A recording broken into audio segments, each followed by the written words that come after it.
Welcome to the Sales Influence Podcast, where we talk about finding the why in how people buy. I'm your host, Victor Antonio. Thank you for joining me. Thank you for lending me your ears. Today, I want to talk about a phrase I came up with called value lifters. Value lifters. Now, what's a value lifter?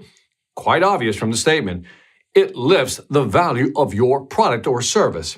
And so what I've done is I created different types of value lifters that I want you to consider. So as you're listening to this, think about, can I use that value lifter? And the more value lifters you can use, the more you'll lift your value. How's that for obvious?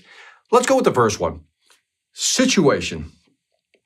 This is where you will use your product or service. This is where you kind of describe to the client, look, in this situation, when you have this situation, this is when you're going to need a product. That's an obvious one, but let's push further. Situation plus context, number two. Context really is, here's where you'll need it in this situation. Then you go into the here's why, and you give it more detail, more context. For example, it's easy to say from a situation standpoint, let's say you're selling billing software, you can say, look, if you need to generate, billing reports, our software can do that. That's a situation. You need to generate billing reports, our software can do that. Now, let's go to the next layer of the value lifter. That's context. Well, let's talk about context. Let's say you need to generate reports, but you have multiple departments with multiple silos, with multiple requirements, with different format needs. Therefore, in that situation, here's how you would do it. And that's context. So we got situation, we got context. Now let's go into the physical world. How about space? Is that a value lifter for your product? How do you help customers save space, like literally physical space?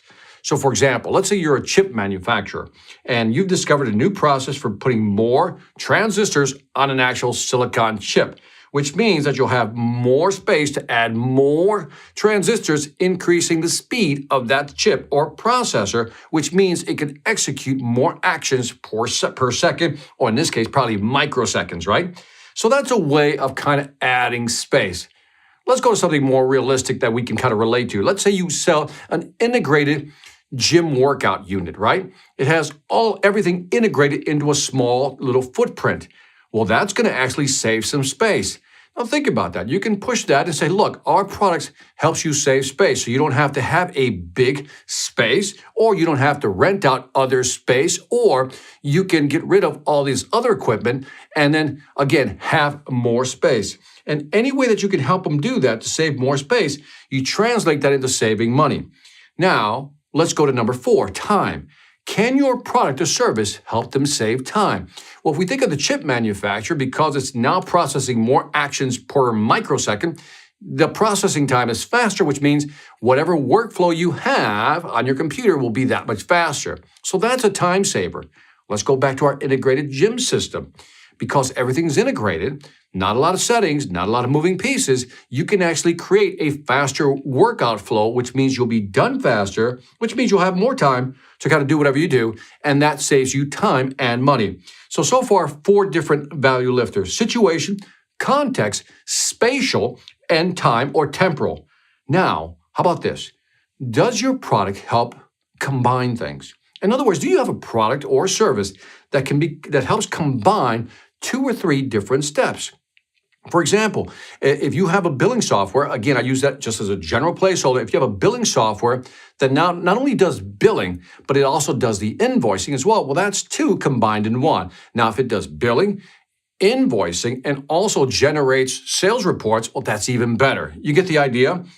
How about number 2? How about if your product or service eliminates something in their workflow or something in their process? Maybe by using your product, they can eliminate doing a certain step.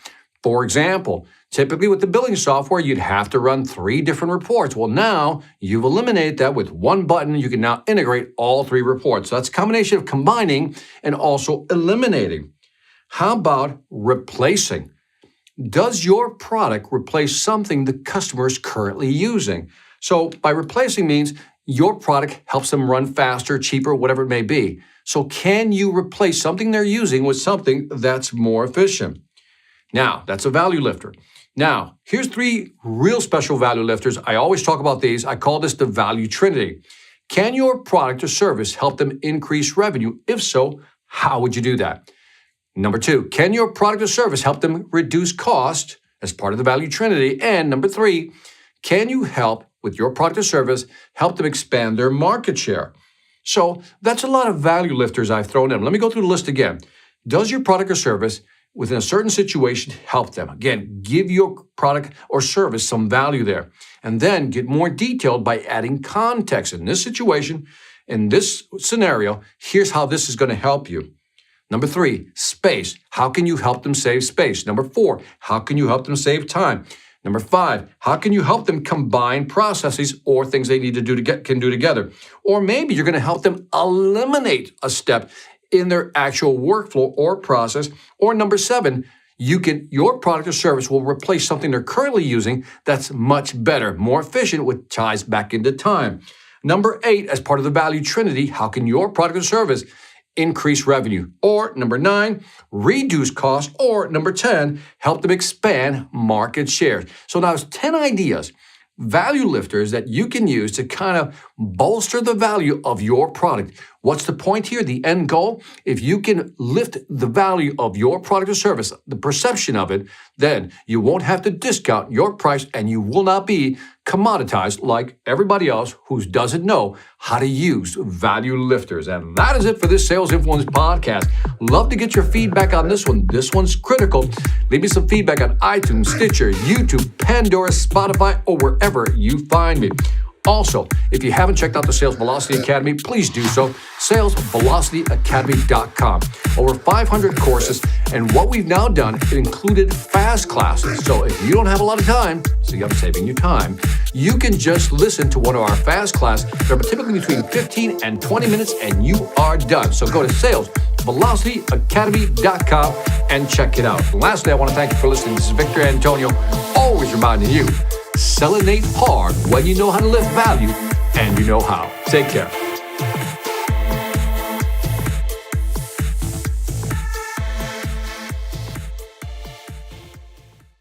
Hi, I'm Victor Antonio. I'm an author, sales trainer, and keynote speaker.